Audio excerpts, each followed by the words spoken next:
Hi friends, welcome to my channel.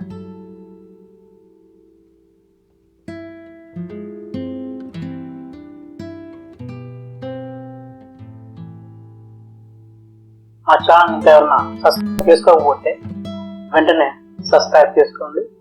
మన ఛానల్లో MS office గురించి చెప్పుకుంటున్నాం. ఎంఎస్ ఆఫీస్లో ఎంఎస్ వర్డ్ గురించి, ఎంఎస్ పవర్ పాయింట్ గురించి దానికి ప్లేలిస్ట్ ఉన్నది. దాంతోపాటు కంప్యూటర్ కీవర్డ్స్ గురించి, కంప్యూటర్ బేసిక్స్ గురించి కూడా ఉన్నది. ఒకసారి చెక్ చేసుకునే వాళ్ళు చెక్ చేసుకోవచ్చు. టాపిక్లోకి వెళ్ళిపోతే ఈరోజు ఎక్సెల్ కొత్త పాఠం చెప్పుకోబోతున్నాం. నిన్నటి వరకు పవర్ పాయింట్ చెప్పుకున్నాం. ఎక్సెల్లోకి వెళ్ళాలంటే ఫస్ట్ ఆఫ్ ఆల్ విండోస్ 7 ఉన్నవాళ్ళు, XP ఉన్నవాళ్ళు, విండోస్ 10 ఉన్నవాళ్ళు వాళ్ళకి స్టార్ట్ బటన్ ఉంటుంది. స్టార్ట్ బటన్ వదిలేస్తే స్టార్ట్ బటన్లో M అనే కాలంలో ఉంటుంది. M అనే కాలం, Mలో ఎంఎస్ ఆఫీస్ ఉంటుంది. అది క్లిక్ చేసినట్లయితే కిందికి వచ్చినట్లయితే ఎంఎస్ ఎక్సెల్ ఉంది. దీని మీద క్లిక్ చేసినట్లయితే ఎంఎస్ ఎక్సెల్ ఇంటర్ఫేస్ అనేది ఇలా ఉంటుంది. ఇందులో హోమ్ మీద క్లిక్ చేసినట్లయితే కొన్ని ఆప్షన్స్ వస్తాయి. ఇన్సర్ట్ మీద క్లిక్ చేసినట్లయితే కొన్ని ఆప్షన్స్ వస్తాయి. ఎంఎస్ వర్డ్ లాగా, ఎంఎస్ పవర్ పాయింట్ లాగా ఆప్షన్స్ వస్తాయి. కాకపోతే ఎంఎస్ వర్డ్ లో డాక్యుమెంట్స్ తయారు చేయటం, రెజ్యూమ్ తయారు చేయడం ఉంటుంది. ఇందులో ఏమేమి ఉంటాయి అనేది ఎక్సెల్ అనేది ఫోన్ చెప్పుకునే ముందు ఫస్ట్ డే కాబట్టి ఇంటర్ఫేస్ మాత్రం ఒకసారి చూసుకుందాం. ఎంఎస్ వర్డ్ లో ఎలా అయితే ఆఫీస్ బటన్ ఉందో అలా ఆఫీస్ బటన్ ఉంది. అందులో న్యూ అని, ఓ మీన్ ఓపెన్, ఎస్ అని, ఎస్ మీన్ సేవ్, ఇది వచ్చేసి F12, P అని ప్రింట్, క్యాన్సిల్ అని, ఇవన్నీ ఇట్లాగా ఉంటాయి. కనిపించే వీటిని మాత్రం మీరు కొత్తగా చూస్తున్నారు. వీటిని మాత్రం అడ్డంగా ఉన్న వాటిని మాత్రం రోస్ అంటారు. వీటిని కాలమ్స్ అంటారు. ఈ రోస్ కాలమ్స్ ఎందుకో నేను ఫోన్ చెప్తాను. కనిపించే వీటిని యాక్టివ్ సెల్ అంటారు. వీటిలో మనకి ఏది కావాలని రాసుకోవచ్చు. కనిపించే దీన్ని స్టేటస్ బార్ అంటారు. ఈ స్టేటస్ బార్ లో ఇన్బుల్ట్ గా మనది 2007 వర్షన్ కాబట్టి 3 షీట్స్ ఉన్నాయి. కొత్తగా వచ్చే వర్షన్ కి ఒక షీట్ మాత్రమే ఉంటుంది. తర్వాత వీటి ట్యాబ్స్ అంటారు. తర్వాత ఇక్కడ హోమ్ బటన్ క్లిక్ చేసినట్లయితే మనకి ఎంఎస్ వర్డ్ లో ఉన్నట్టు యాజ్ గా ఉంటుంది. వీటి గురించి చెప్పక్కర్లేదు. కాకపోతే ఎంఎస్ వాడు చూడకుండా ఎక్సెల్ లోకి డైరెక్ట్ గా వచ్చిన వాళ్ళు ఉంటారు. ఎందుకంటే చాలా మంది మనకి ఎంఎస్ వర్డ్ ఎప్పుడైతే స్టార్ట్ చేశారో అప్పటి నుంచి ఎక్సెల్ అని చెప్పి నంబర్ ఆఫ్ టైం మాకు కామెంట్ చేస్తున్నారు. వాళ్ళు ఏంటంటే ఎంఎస్ వర్డ్ చూడకుండా డైరెక్ట్ ఎక్సెల్ లోకి వచ్చిన వాళ్ళు ఉంటారు. వాళ్ళ కోసం కొంచెం ఎక్స్ప్లెయిన్ చేస్తాను. ఇక్కడ నుంచి ఎంఎస్ వర్డ్ బాగా తెలిసిన వాళ్ళు స్కిప్ చేయొచ్చు. కొత్త వాళ్ళు మాత్రం జాగ్రత్తగా చూడండి. కనిపించే వీటిని మనకి కట్ అంటారు, దీన్ని పేస్ట్ అంటారు. తర్వాత వీటిని ఏమంటారో రాబోయే రోజు చెప్తాను.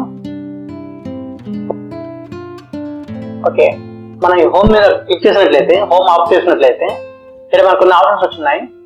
సేవ్, తర్వాత బ్యాక్, అండు, వీటి మొత్తం క్విక్ యాక్సెస్ టూల్ బార్ అంటారు. చూసారా? దీన్ని క్లిక్ చేసినట్లయితే కొన్ని ఆప్షన్స్ వచ్చాయి. మనకి సేవ్ వద్దు అనుకుంటే ఇది సేవ్, ఇక్కడ క్లిక్ చేసినట్లయితే సేవ్ వెళ్ళిపోయింది. సేవ్ కావాలి అనుకుంటే మాత్రం మళ్ళీ సేవ్ మీద క్లిక్ చేస్తే ఇక్కడ సేవ్ ఆప్షన్ వచ్చింది.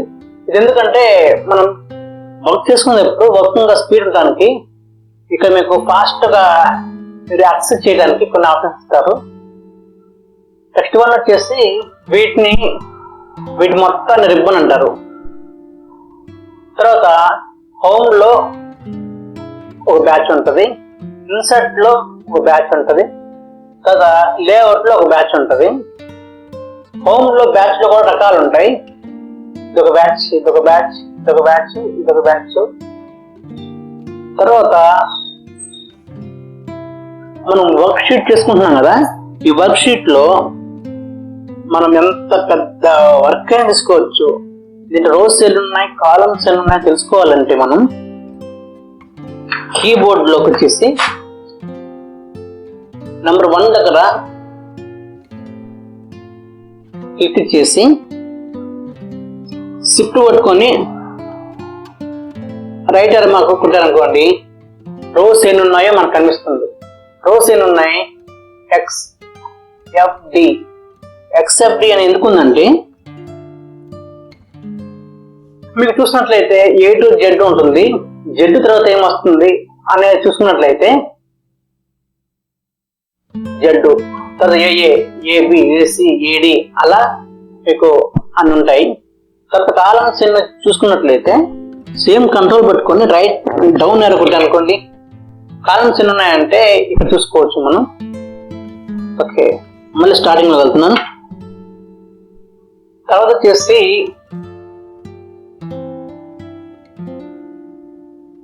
కనిపించే వీటిని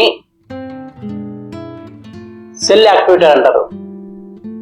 S1 లో ప్రస్తుతానికి సెల్ యాక్టివేషన్ లో ఉంది. ఇప్పుడు నేను B2 లో సెల్ యాక్టివేషన్ లో ఉంది. అది మనం తెలుసుకోవాలంటే E2 ఉంది అంటే అర్థం ఏంటి,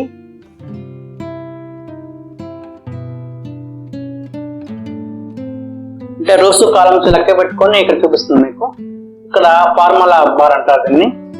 ఫార్ములా యూజ్ చేసేటప్పుడు దీన్ని మీకు ఎక్స్ప్లెయిన్ చేస్తాను. తర్వాత వచ్చేసి బోల్డ్, ఇటాలిక్, అండర్లైన్. ఈ అండర్లైన్ లో కూడా మీకు కస్టమైజ్ చేసుకోవచ్చు. ఓకే, తర్వాత దీన్ని వచ్చేసి ఫాంట్ స్టైల్ అంటారు, ఇది ఫాంట్ సైజ్ అంటారు, వీటిని కూడా ఫాంట్ సైజే అంటారు. తర్వాత ఇక్కడ క్లిక్ చేసినట్లయితే మీకు కొన్ని బాక్స్ డిస్ప్లే అవుతున్నాయి. మనం ఇక్కడ ఒక బాక్స్ సెట్ చేసుకోవచ్చు. ఓకే ఫ్రెండ్స్, తర్వాత వచ్చేసి మనం నెక్స్ట్ పాఠంలో మిగతా ఏమేంటి వాటిని ఎలా ఉపయోగిస్తారనేది చెప్పుకుందాం. నెక్స్ట్ వీడియోతో మళ్ళీ కలుద్దాం. ఈ వీడియో మీకు నచ్చినట్లయితే మా ఛానల్ని సబ్స్క్రైబ్ చేసుకోండి, మ్యాక్సిమం షేర్ చేయండి. ఈ రోజు నుంచి ఎక్సెల్ స్టార్ట్ చేస్తున్నాం. డీప్ గా వెళ్ళే దాన్ని బట్టి మీకు ఇంకా టఫ్ అనిపిస్తుంది. ప్రతి లెసన్ మీరు తప్పకుండా చూసినట్లయితేనే నెక్స్ట్ లెసన్ అర్థం అవుతుంది. కాబట్టి ఫస్ట్ రోజు చెప్తున్నాను, అన్ని లెసన్స్ తప్పకుండా చూడండి. మిస్ అయితే